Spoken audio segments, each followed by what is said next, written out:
Hi Bold Bakers. Obviously I'm a big fan of ice cream here on Bigger Bolder Baking, but today I'm going to show you how you can make soft serve ice cream at home using a really fascinating technique, something that we've never shown here before on Bigger Bolder Baking. So let's get started. We're going to start out by making our ice cream base. Now this is going to be a little bit different to what you've seen before, but this whole episode is going to be a little bit different, so you're just going to have to go with me. In a large bowl, we're going to add in our full fat milk.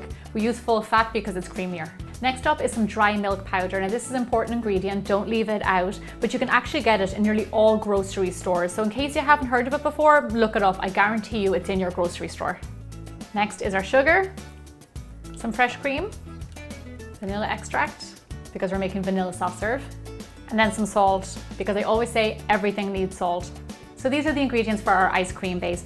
Now I have a liquidizer. I'm just going to go in and blend it up because I want to make sure that it's really smooth. I break down any lumps that are in the dry milk powder and just get a nice ice cream base. Okay, that's it. That is the base for our ice cream. Now it's important to pop this guy in the fridge and keep it really cold while we get ready for our next ingredient. Okay, so I had to put my fancy gloves on because our secret ingredient to make our ice cream is dry ice. Look at how amazing that is. It gets really, really cold, almost to the point where it's hot, so you have to wear gloves when you handle it. Now this is food grade dry ice, and what dry ice is carbon dioxide, CO2, and it is used generally for keeping things cold for food. It is used to carbonate drinks in lots of different ways. Here in the US, I buy dry ice in my local supermarket and they sell it in big bags.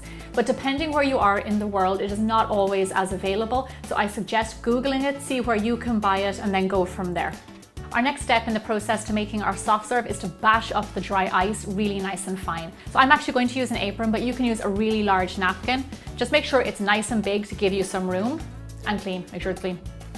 And then just add on your dry ice. Now I would use something with a bit of heft to it. And then we're just going to fold up the sides and then bash up your dry ice until you know it's all broken up and nice and fine crumbles. Unfortunately for this recipe, there's no substitution to dry ice, so you kind of do need it. When it's all bashed up and nice and fine, this is what you end up with. Look at that. Little small bits of dry ice. Then I'm going to pour it straight into my bowl. Look at that, it's kind of magical, isn't it? So this is our dry ice. Now it's important to put this back in the freezer, keep everything nice and cold, and we're going to get set up for the next step. A really good way to keep your soft serve nice and cold through this process is by freezing your bowl. So pop it into the freezer for an hour before you make your ice cream. Here I have my ice cream base, which is also really cold, another important tip. And then we're just going to pour it into the bowl. So I'm all ready to go. I have my bowl of dry ice. I've got a spoon to scoop it in, and then I'm going to turn on my machine to medium-high speed, and then very slowly I'm going to add in scoop by scoop a bit of dry ice. Now you don't want to go too fast, because if you add it in too fast, you won't end up with a really fine consistency. As you add in the dry ice, the liquid in it evaporates, and when that happens, it goes cold, and that is what's freezing the ice cream right now. I know this is a lot to get your head around, but I put a lot more detail on biggerbolderbaking.com along with where I got the recipe from. You'll notice your mix bubbling. That's fine, it's natural. As you add in more, you'll notice your mix getting thicker and thicker. When it gets really thick, that's when you stop. And that is soft serve ice cream. Just look at that. Isn't that absolutely crazy? A little bit of milk, cream, some dry ice. Oh my gosh. It tastes amazing. So I'm going to put this into a piping bag, and then we're going to make ourselves some ice cream cones.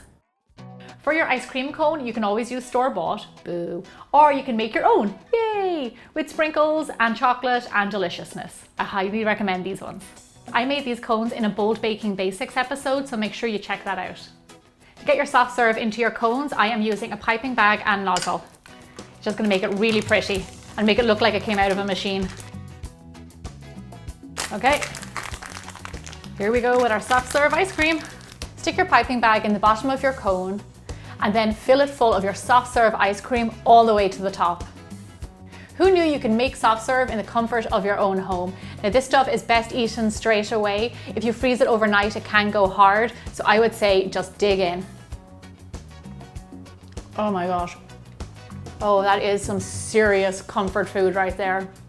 I have lots more homemade ice cream recipes on my website, so make sure you go check them out. And I will see you back here next week for more Bigger, Bolder Baking. It's like a witch's cauldron.